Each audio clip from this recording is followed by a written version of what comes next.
नेपाल का रुख करते हैं। जो कुछ फ्रांस में हुआ, ऐसा ही कुछ पिछले 3 दिनों से नेपाल में हो रहा है। किसी भी देश के लोकतंत्र की नींव संवाद, सहमति और संस्थाओं के सम्मान पर टिकी होती है। जब विरोध और असहमति हिंसा, आगजनी और अराजकता का रूप ले लेती है तो सीधे लोकतंत्र की आत्मा को चोट पहुंचती है। नेपाल में लोकतंत्र पर भीड़ तंत्र भारी पड़ गया। तख्ता पलट के बाद भी नेपाल जलता रहा, सुलगता रहा, करहाता रहा। आज फिक्र में नेपाल में हिंसा और आगजनी पर डिटेल में फिक्र की फाइल्स खोलेंगे, लेकिन पहले उस सच से आपको रूबरू कराते थे जिसकी वजह से नेपाल सुलगा। इसे जेन जी रेवोल्यूशन नाम दिया गया, जिसमें 18 वर्ष से लेकर 25 वर्ष तक के युवा शामिल हैं, जो कि सोशल मीडिया पर बैन के बाद भड़क गए। फिर कई प्लेटफॉर्म्स पर इन्होंने खूब जहर उगला।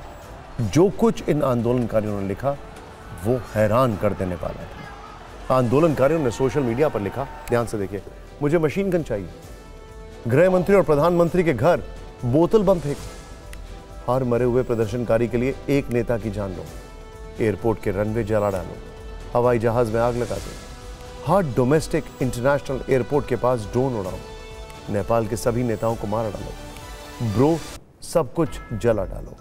ये जेन जी क्रांति अब थमने वाली नहीं है। जब किसी देश का युवा सर्वनाश पर उतर आए तब उस देश के पतन को कोई रोक नहीं सकता है। इसीलिए लोकतंत्र को मारने के लिए गोलियों या बम की जरूरत नहीं होती है। उसे मारने के लिए बस इतना काफी है कि जनता और सरकार संवाद की जगह हिंसा और दमन चुने।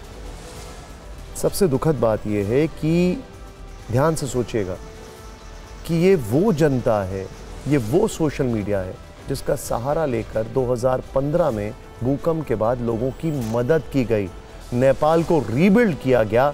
लेकिन अब वही मॉडस ऑपरेंडी पर नेपाल को बर्बाद कर दिया गया। खैर, इस वक्त नेपाल में क्या हालात हैं आप जरा ध्यान से देखिए। एक एक चीज हम आपको दिखाने वाले हैं। पहला और सबसे बड़ा अपडेट यह है कि नेपाल की सत्ता पर सेना का कंट्रोल है। नेपाल के पशुपतिनाथ मंदिर समेत अहम ठिकानों पर भी सेना तैनात है। पूरे नेपाल में कल सुबह 6 बजे तक कर्फ्यू की घोषणा कर दी गई। हिंसा के बाद विद्रोह अब नेपाल के सुपर बाजार और मॉल में लूटपाट कर रहे हैं। सोचिए, विद्रोही अब यह कर रहे हैं। लूटपाट और तोड़फोड़ के मामलों में कई लोगों को गिरफ्तार भी किया गया। ऐसी कहानियों के बीच सबसे बड़ी चिंता यह है कि नेपाल में अगली सरकार बनने पर सस्पेंस है। नेपाल के जो मंत्री विद्रोहियों के टारगेट पर थे, उनका हेलीकॉप्टर से रेस्क्यू किया जा रहा है। नेपाल के विद्रोही अब आउट ऑफ कंट्रोल हो चुके हैं। उन्होंने 24 घंटे में कैसे नेपाल को तबाह कर दिया, आपको 6 तस्वीरों में दिखाते हैं। पहली तस्वीर आपके सामने, ये नेपाल के संसद भवन की तस्वीर है। एक विद्रोह के पहले की तस्वीर है और दूसरी विद्रोह के बाद का। नेपाल के इस पावर हाउस को 3600 करोड़ रुपए में बनाया गया था। इसकी मुख्य इमारत को भारी नुकसान पहुंचा है। संसद भवन के बाहर गार्डन में अब सिर्फ जला हुआ सामान बिखरा पड़ा। ये वही संसद है जहां कानून बनाया जाता था, जहां से पूरे देश के भविष्य को निर्धारित किया जाता था। अब ये जगह खंडर में तब्दील हो चुकी है। अगली तस्वीर यहां पर देखिएगा। अगली तस्वीर नेपाल के राष्ट्रपति आवास की। सिर्फ 2 दिनों के विद्रोह में राष्ट्रपति आवास की सूरत पर कैसे बदल गई। नेपाल में राजशाही के पतन के बाद नेपाल सरकार ने 4 जुलाई 2008 को एक कैबिनेट बैठक में शीतल निवास को राष्ट्रपति निवास बनाने का फैसला किया। कल हुई आगजनी से नेपाल के राष्ट्रपति रामचंद्र पौडेल को सबसे पहले हेलीकॉप्टर से सेना ने एक सुरक्षित जगह पर पहुंचाया था। यह नेपाल के प्रधानमंत्री केपी शर्मा ओली का निजी निवास। ध्यान से देखिए, बड़े बड़े मंत्रियों के साथ मंथन होता था यहाँ पर, लेकिन आज ये विद्रोहियों के कब्जे में है। विद्रोह की आग में जलकर इसका रूप बदल चुका है। ये काठमांडू का सिंह दरबार है। ये देखिए जरा, वहां का प्राइड है। एक टूरिस्ट स्पॉट भी हुआ करता था ये, जिसे शेर का महल भी कहा जाता है। नेपाल के प्रधानमंत्री और बाकी मंत्रियों के दफ्तर इसी सिंह दरबार में थे। लेकिन अब ये जेन जी के विद्रोह का शिकार हो चुका है और कई ऐसे युवा हैं जिन्होंने 2015 के भूकंप के बाद इसको बनाने में मदद की, लेकिन अब उन्हीं में से कईयों ने इसको बर्बाद कर दिया। तोड़फोड़ और आगजनी के बाद सिंह दरबार खंडर बन चुका है। सिंह दरबार का निर्माण 117 वर्ष पहले 1908 में हुआ था। उस वक्त ये नेपाल के राजा का शाही महल हुआ करता था। जिसे लेकर शुरू से ही विवाद रहा है। आरोप लगता था कि 50 हेक्टेयर में फैला यह महल मंदिरों की जमीन पर बनाया गया था। आपको बता दें कि वर्ष 1973 में भी यहां आग लगी थी, जिसके बाद इसको फिर से बनाया गया था। अब फिर यह सत्ता विरोधी आग में जल चुका है। यह नेपाल की राजधानी काठमांडू में स्थित 5 स्टार होटल हिल्टन होटल है, जहां विद्रोहियों ने आग लगा दी। पहले यह होटल शहर का मुख्य केंद्र था। यहां विदेशों से आने वाले पर्यटक रहते थे, लेकिन विद्रोहियों ने इस होटल को भी नहीं बख्शा है, क्योंकि यह एक पॉलिटिशियन के बेटे का होटल है। अगली तस्वीर और भी चौंकाने वाली है। यह नेपाल का सुप्रीम कोर्ट है, जो अब जेन जी के गुस्से का शिकार हो चुका है। नेपाल के इसी सुप्रीम कोर्ट ने सोशल मीडिया प्लेटफॉर्म्स को रजिस्ट्रेशन कराने के आदेश दिए थे, और जिस आदेश पर सरकार ने इन प्लेटफॉर्म्स को बंद कर दिया था, उस सुप्रीम कोर्ट को भी प्रदर्शनकारियों ने जला दिया। सुप्रीम कोर्ट में 25,000 फाइलें जला दी गई हैं। अब आपको दिखाते हैं कि आखिर नेपाल के युवाओं के गुस्से की सबसे बड़ी वजह क्या है। नेपाल के जेन जी पिछले करीब 1 साल से काफी गुस्से में थे। वो इस गुस्से को #नेपोकिट के तौर पर सोशल मीडिया पर ट्रेंड कर रहे हैं। जब प्रधानमंत्री केपी शर्मा की सरकार ने सोशल मीडिया आंदोलन को शांत करने के लिए इस पर बैन लगाया, तो फिर गुस्सा बुरी तरह से भड़क गया। आप इन 2 तस्वीरों में नेपाल के नेपोकिड्स और नेपाल के आम युवाओं की जिंदगी और रहन सहन में फर्क साफ देख सकते हैं। पिछले 2 वर्षों में कई जेनजी लड़के लड़कियों ने नेपोकिड्स के खिलाफ आंदोलन शुरू कर दिया। Viral videos, memes, hashtag not my Nepal और #मेरिट ओवर लेगेसी ने बड़ी जो चर्चा है वहां पर छेड़ी। नेताओं के बच्चों को महंगी कार और ब्रांडेड कपड़ों के साथ दिखाया। नेताओं के बच्चों की विदेशों में पढ़ाई पर सवाल उठाए। पूर्व पीएम ओली, देवबा और प्रचंड का परिवार निशाने पर रहा।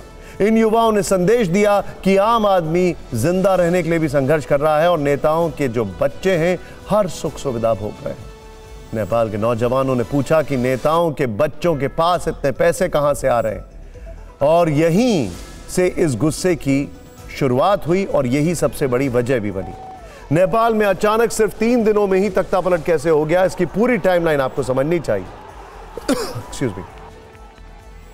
इसकी शुरुआत लोगों में भ्रष्टाचार और भाई भतीजावाद के खिलाफ गुस्से से हुई। सोशल मीडिया पर #एंड करप्शन इन नेपाल और यूथ फॉर चेंज के अभियान से शुरू हुई। आंदोलनकारियों ने इसे जेन जी रेवोल्यूशन का नाम दिया। नेताओं और मंत्रियों और अधिकारियों के खिलाफ आवाज बुलंद हुई। जुलाई में काठमांडू और पोखरा में छोटे मोटे प्रदर्शन होने लगे। हाल ही में सोशल मीडिया पर बैन के बाद गुस्सा जो था वो अनकंट्रोलेबल यानी फूट पड़ा। जेन जी ने इसे डिजिटल डिक्टेटरशिप करार दिया है। 1 सितंबर को काठमांडू में 5,000 लोगों ने प्रदर्शन किया। 7 सितंबर को हिंसक प्रदर्शन में 22 लोग मारे गए। गुस्साए प्रदर्शनकारियों ने संसद भवन, राष्ट्रपति भवन, सुप्रीम कोर्ट, नगर पालिकाओं के दफ्तरों को फूंक दिया। 9 सितंबर को सरकार ने इस्तीफा दे दिया। लेकिन यह भी समझने की जरूरत है कि आखिर जेन जी आंदोलन कैसे अराजकता में बदल गया। सोशल मीडिया बैन के खिलाफ यह आंदोलन डिस्कॉर्ड नाम के प्लेटफॉर्म से शुरू हुआ। हामी नेपाल नाम के समूह ने डिस्कॉर्ड सर्वर का कंट्रोल रूम की तरह इस्तेमाल किया। इस प्लेटफॉर्म पर हजारों युवाओं ने आक्रामक संदेश शेयर किए। सोचिए, अनमॉडरेटेड चैट ग्रुप में किसी को कोई रोक टोक नहीं थी। हर कोई अपने मन की बात धमकी भरे अंदाज में कह रहा था। नेताओं, उनके बच्चों और अधिकारियों को धमकियां दी गई। पुलिस और सेना के खिलाफ भी विद्रोह की आग धधकी। वैसे नेपाल में आम लोगों का मानना है कि भ्रष्टाचार बहुत बढ़ गया है, सरकारी पैसों का दुरुपयोग हो रहा है, और जो सत्ता में है वो रिश्वतखोरी कर रहे हैं। आंकड़े भी इस बात की गवाही दे रहे हैं। नेपाल में 84% लोग मानते हैं कि नेपाल की जो सरकार है वो भ्रष्ट है। वर्ष 2022 और 23 में 15 से 24 वर्ष तक के युवाओं की बेरोजगारी दर 22 से 7% तक पहुंच गई। वर्ष 2023 से 24 में करीब 7.5 लाख युवाओं ने देश छोड़ दिया। वर्ष 2023 में नेपाल में 20% आबादी गरीबी रेखा से नीचे जाने को मजबूर थी, और इस आंकड़े में कुछ खास बदलाव नहीं हुआ। आखिरकार जनता के विद्रोह के आगे सरकार को घुटने टेक देने पड़े। और सबसे बड़ा सवाल यह है कि जो नेपाल की आर्मी ने रात में कंट्रोल लेने का फैसला किया, वो दिन भर इतनी व्यस्त थी कि सिर्फ नेताओं को इवैक्यूएट कर रही थी। वो सड़कों पर क्यों नहीं दिखाई दी? उनके पीछे कौन था? कौन सा वो अदृश्य हाथ है? खैर, नेपाल में विद्रोहियों के टारगेट पर सिर्फ सत्ता के केंद्र नहीं, सिर्फ नेता नहीं, सिर्फ सरकारी इमारतें नहीं, सुपर बाजार और मॉल नहीं, बल्कि मंदिर भी हैं। ये तस्वीर इसी कहानी को बयां कर रही है। कल काठमांडू में पशुपतिनाथ मंदिर के पास बड़ी संख्या में विद्रोही पहुंचे थे। उन्होंने हमले की कोशिश की। हालात बिगड़ने पर अब इस मंदिर की सुरक्षा सेना के हवाले है। आपको बता दें कि पशुपतिनाथ मंदिर भगवान शिव को समर्पित सबसे प्राचीन और पवित्र मंदिरों में से एक है। ये तस्वीर ये संदेश दे रही है कि प्रदर्शनकारियों का गुस्सा सिर्फ सत्ता से नहीं, सिर्फ नेताओं से नहीं, बल्कि इनका उद्देश्य कुछ और है। इस कहानी को थोड़ा और आगे अगली तस्वीर से बढ़ाते हैं। देखिए कैसे सुपरमार्केट मॉल में प्रदर्शनकारी लूटपाट कर रहे हैं। ऐसा लग रहा है वो यहाँ के नागरिक नहीं बल्कि नफरती विचारों से ग्रसित लोग हैं, जिनका मकसद सिर्फ उत्पाद पचाना है। टीवी 9 की ग्राउंड रिपोर्ट से आज के हालात को देखिए।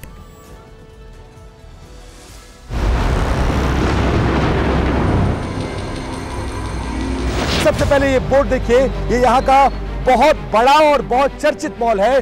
भाट भटेनी सुपर मॉल इसको कहा जाता है, सुपर स्टोर कहा जाता है। और कैसे कल जो आग लगाई गई थी उसका धुआं अब भी आप इस वक्त इस मॉल के में जलते हुए और धुएं को उठते हुए देख सकते हैं। इसके सामने बहुत सारे बेकरीज और मॉल थे, इसको छोड़ दिया गया। लेकिन वो संपत्तियां जिनसे नेताओं का संबंध था और अपने पद पर रहते हुए उन्होंने वो संपत्ति को अर्जित किया था, उन संपत्तियों को आग लगा दिया गया।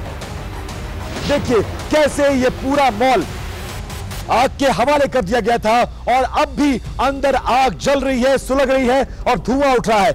अब इस 5 मंजिला मॉल की तस्वीर हम आपको दिखा रहे हैं।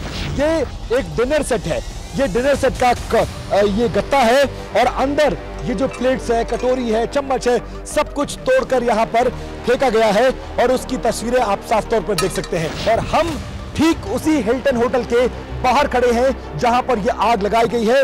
सैकड़ों की संख्या में जो टूरिस्ट होते हैं, जो लोकल्स होते हैं, वो इस होटल में रुके हुए थे।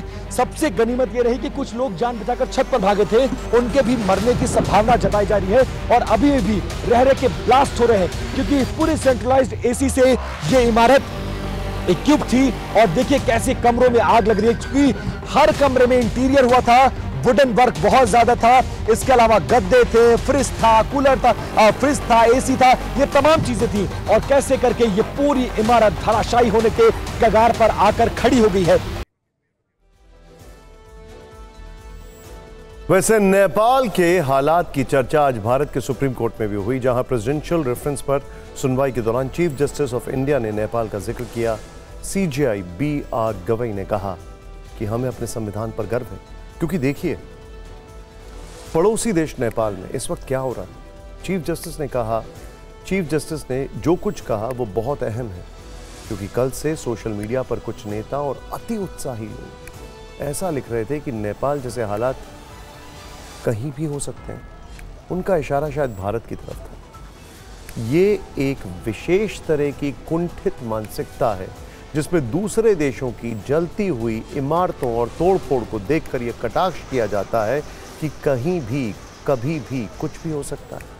लेकिन शब्दों की इस चालाकी से दुर्भावना नहीं छिपती है। ऐसे में जस्टिस BR गवई का बयान काफी महत्वपूर्ण हो जाता है।